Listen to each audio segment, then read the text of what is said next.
Hello everyone, in this video I'm going to talk to you about Fortnite Battle Royale's newest update, and this is the Fortnitemares update. There are several changes included in this update. There's a new weapon in the form of the 6-shooter. The glider redeploy is one of the biggest changes we've ever seen in Battle Royale, and it's going to drastically change how the game plays out. In my opinion, I think it's a bad thing, but we'll see how it goes. So we'll get into that and some of the minor changes in this update. Starting with the glider redeploy, this will function as it did in the soaring 50s mode. Essentially, if you jump off of something, you'll be able to deploy your glider at any time.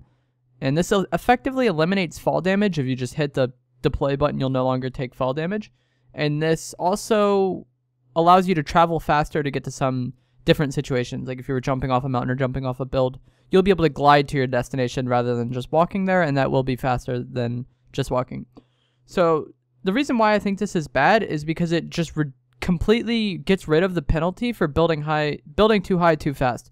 A lot of players look at this and say, oh, now people can't third-party my builds and just knock me down and kill me. A lot of people complain about that, but like, it is your fault. You put yourself in that situation.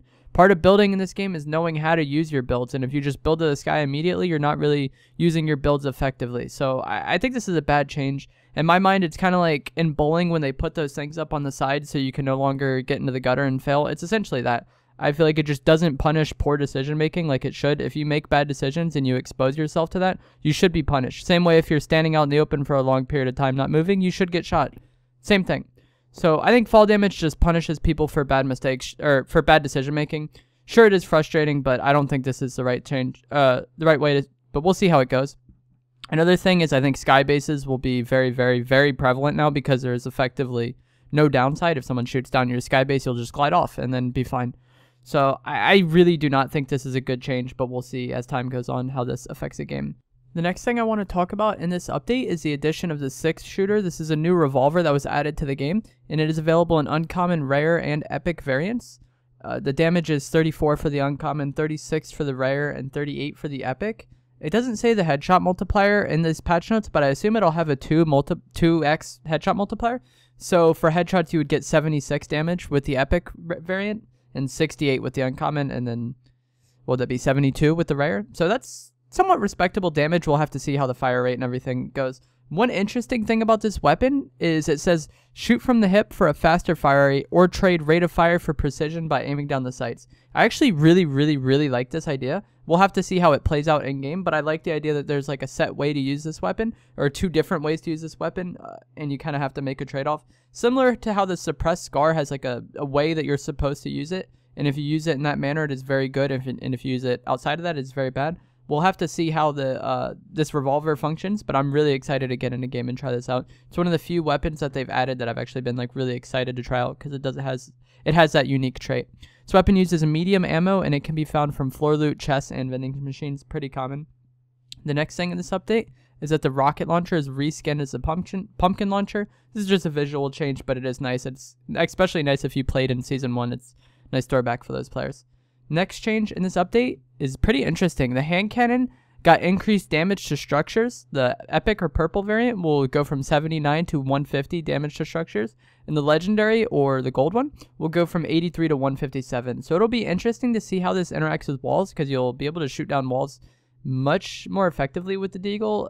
We'll have to get in a game and try this out. The deagle isn't something that I really think about shooting down walls with, but we'll have to try it in game. It just has a slower fire rate, so I don't think I'll really use this too much, but it is a nice change to that weapon.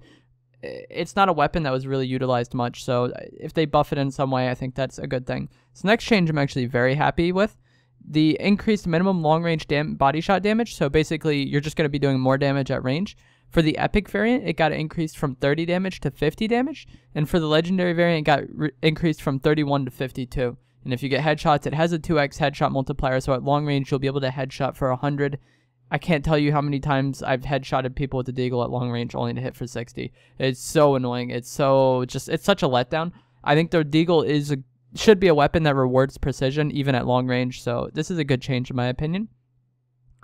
And then the headshot damage was also, it says in the patch notes increase minimum to long range headshot damage, but there's no reason to state that just because increasing the damage would do that in the first place, but whatever, they stated in the patch notes. The next thing is that the stink bomb has an increased chance to find from floor loot and chests. It was very minuscule how they changed this, and I don't think it'll affect the game too much.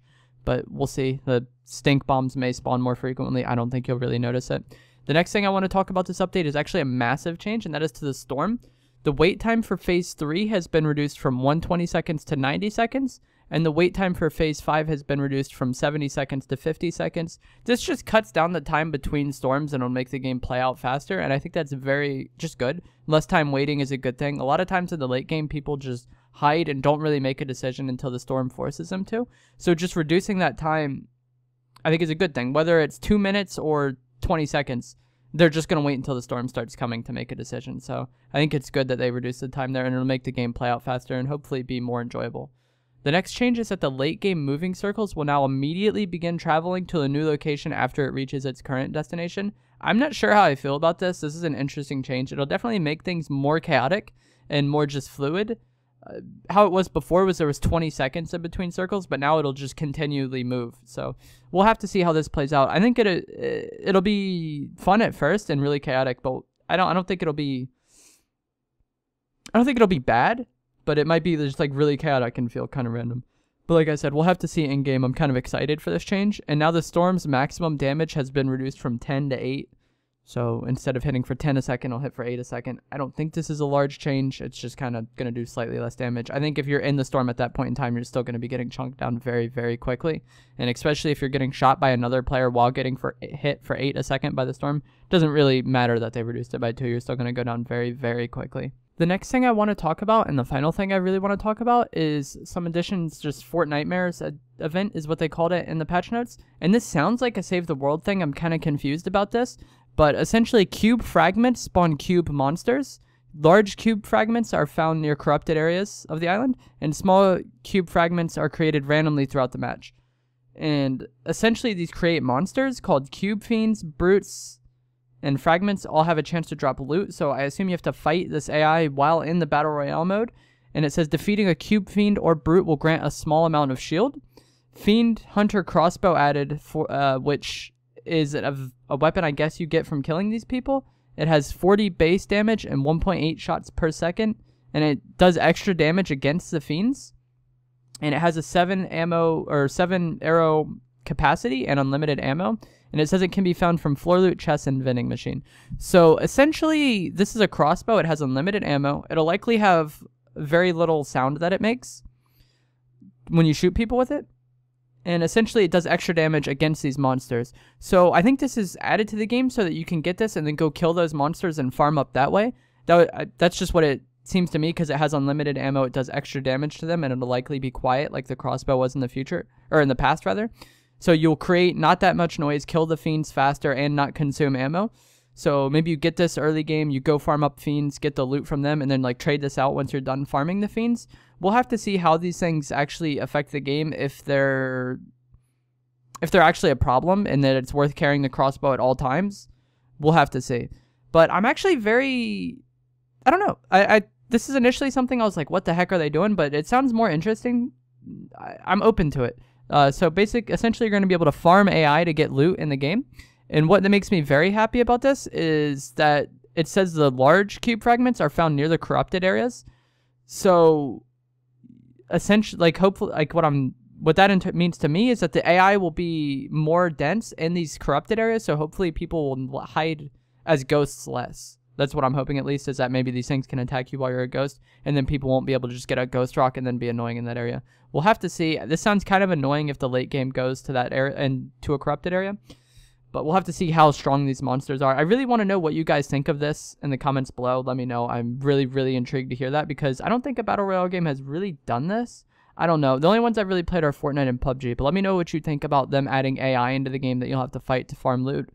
It's interesting. I think it could go well. It could go poorly. But I'm optimistic for it. That's essentially it for this patch, guys. We got the redeploy glider thing, which I think is a horrible change. We got the weapon, the new 6-shooter. We got some buffs to the hand cannon, and then we also got this new crossbow and the AI to kill in-game. So let me know what you think of this patch in the comments below. Do you dislike the redeploy glider thing like I do? Are you looking forward to the 6-shooter? Are you looking forward to the AI? Let me know in the comments. I'll chat with you guys there. Thanks for watching. If you did enjoy this video, please do remember to drop a like on it and sub if you would like to see more. I'll see you guys another time.